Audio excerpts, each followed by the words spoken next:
Hey everyone. So this episode of Get in the Van is a little different. We took this whole thing on the road and we set up at a Baltimore advertising event called the Paper and Production Show and interviewed various local creatives. In this particular episode that you're about to watch though, we interviewed our competitor. John Sherman runs Story Farm, a video production company right here in Baltimore. But John also runs the AI Risk Network, and he's sounding the alarm about AI in a way that I think everyone needs to hear. This conversation got intense. We talked about whether our jobs will exist in 5 years, whether authenticity even matters anymore, and John had some really great advice to tell young filmmakers who are just getting started. John's got this unique perspective because he's living the same contradiction we all are, running a creative business while watching AI get better every single day. Now look, fair warning here, this is not your typical feel-good, everything will be fine conversation, but there are some hopeful and actionable takeaways. Look, it's real, it's honest, and I think this conversation is something that we all need to be having. So come on, get in the van. In all seriousness, John. Yeah. Let me ask this. Let me ask you this, Please. because I'm curious. Because we're in the same business. We do this. Where's the industry going? What do you think? Let's sidestep AI for a moment. Let's do it. Sidestep AI. What do you see the trends emerging? What do you think is going to happen? Is it hard to sidestep? Can you sidestep AI? I mean, that's a big sidestep. It's a big sidestep, but let's do it theoretically. Let's do a theoretical sidestep. Yeah. Where's it going? I mean, people are just consuming more video on their phones, right? They're just. Yeah. That's I mean, where it's going. when we got into this, large productions were still a thing. People were still, large sets. And then DSLR came out. Yeah. And that kind of shrunk things a little bit, and access to tools became a little bit easier and whatever. Does it continue to shrink? Are we all just kind of, or in 5 years, will it just be one guy with a camera and an edit bay and that's just it? Or just like a mastermind behind it all? What do you think? Bro, I think in 5 years, it's one guy with a laptop. I mean, do you think, I talked to some students here today and they're hopeful that that's not the case. Do you think, what should they be preparing for? So I'm just going to keep it real. Yeah, I mean, that's literally, the van is a place to be serious. My kids are college students. I have 2 sophomores in college that are the people I care about most on the earth. What do I think is next for them? I think it's a giant question mark covered in dark clouds. Yeah. And I'm ashamed that is what our generation is delivering to the next, by choice. Yeah, by choice. By choice. This is a choice. We don't have to do this. The technology that will take all the jobs, that threatens all of our lives, does not yet exist. We don't have to make it. Yeah. We are a world we're the Titanic heading to an iceberg, but it doesn't exist. We're a Titanic who is making an iceberg to smash into. We're not even like trying to rip the wheel. It's like we're building it out there and we're driving right towards it. Miss it. Well, build it faster. Yeah. Yeah. Because I mean, we talk about it a lot. I feel like it's this mental gymnastics game that we play where we say, we kind of try to ignore this. I can feel the big picture, the scariness, but also, things won't be too bad. Maybe we'll have more access to things. Maybe it'll open up some doors. Maybe, it'll expand the technology, and now all of a sudden we're able to shoot the thing that we couldn't do before. Totally. So it's like this kind of, we're existing, it's like the Schrodinger cat. It exists right now in both states where it's possibility, but also, will I have a job in 5 years? I don't know. Will my company exist? All good questions. I don't know about mine either. So, we're building machines designed to take every job. That's what's happening on Earth right now. Yeah. Trillions of dollars behind it. And as it just so happens, our job as video creators, we're high on the list. Who knew? We're expendable. Who knew they could make a machine that would make video? Yeah. But they did. So, Well, I mean, if you are a young kid, what do you have a golden nugget? Do you have a piece of advice? Do you have something that they can look at and say, let's say they just graduated and they're thinking, if I just reach out to John Sherman, I'm going to get a job.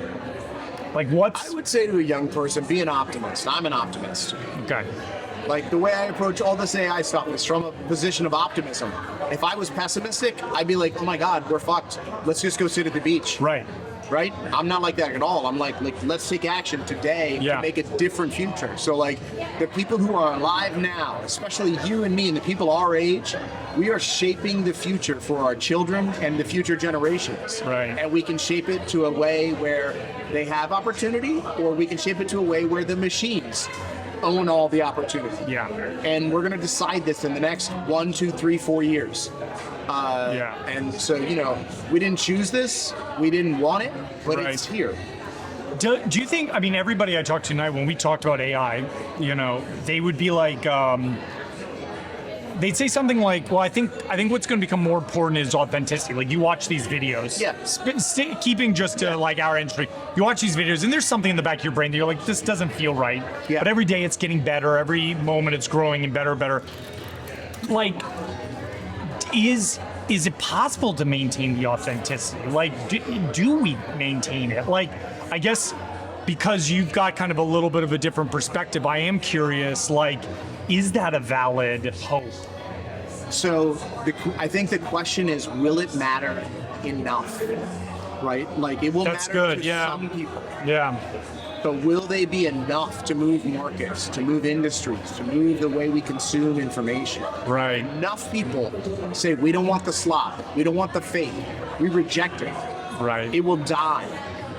But it's so easy, it's so convenient, it's so right there. Every example we've seen in social media is we take the cheap, easy, we go for the cheap, easy, So like, if we can all pull back and say no, we have maybe a chance at that, but I'm not optimistic about that. Yeah. It's interesting though, because when you talk to any creative, generally speaking, they like what they do. Like, you know what I mean? Like, so really you're placing the fate in the hands then of somebody who isn't the creative, who's the hiring person, who's like, I don't really care. But it's not like, let's say somebody tomorrow was like, we have AI that will take the perfect picture for you, Dave. You don't need to do it. I would still take pictures, or I would still write because I just enjoy it. Yeah. And then how does that, I'm like, that's where I'm like, the disconnect happens, because I feel like then that the circle comes back around and you're like, well, that's feeling more exciting and interesting than all this shit up here. Yeah. Do you see what I'm saying? Yeah. It's like, if the artist still exists, if they are still around, and even if they're not getting paid for a little while, it's not like they cease to exist. They still are present. Right. But you and I have been able to feed our families by using cameras in our brains to tell other people's stories. And what if we, right? And if they build computer models that can do that for free or near free. Yeah. And we're not free or near free. Right. And it's a process. Yeah. And that makes it not a process, but an instant gratification, which humans love. I have concerns, but your question was about authenticity and like what will be the value of it. Yeah, it's up to us. It's up to us, right? Like, if we decide, if people individually reject the fake and demand authenticity, we'll get that. Yeah. And if we accept the fake and the quick and the easy and forgo the real, we'll get that. I don't know. I know how I feel, but I'm not that hopeful about the collective response. Just what we see with social media, like, it's just so it's almost like they're making algorithms that gamify our lives, that want us to poke these things, that keep pulling you back. Yeah. And like, this is going to be no different. This is just a more powerful version of that. So we didn't beat that. Can we beat this? Do you have any nugget of hope? Yes, I always am. Give us a little bit of something. Absolutely. Here's the hope, right? So we, the humans alive right now, are going to decide whether our children have children for the first time ever. Yeah. It's up to us. Yeah. the thing that could kill our children and our grandchildren, the thing that can take all our jobs, does not yet exist. We're that Titanic moving to an iceberg that doesn't exist, but we're fucking making it. Yeah. Let's make a different choice. Yeah. Let's not make it. Let's turn this way and say, fuck that. We're not making the iceberg. We don't want to make human replacement AI for our jobs, for our kids' future, and for our literal lives. Let's make a different choice. Yeah. And we can. That's what's hopeful. We the people who are alive right now, have a year or 2 or 3 to shape the future in a different course than our default. And it is on us to do it. Well, ELM might not be here. Story Farm might not be here. We can't get in the van. You and I will be like this. The Yeah. van will be like this, and we don't need this. Uh-oh, what was that?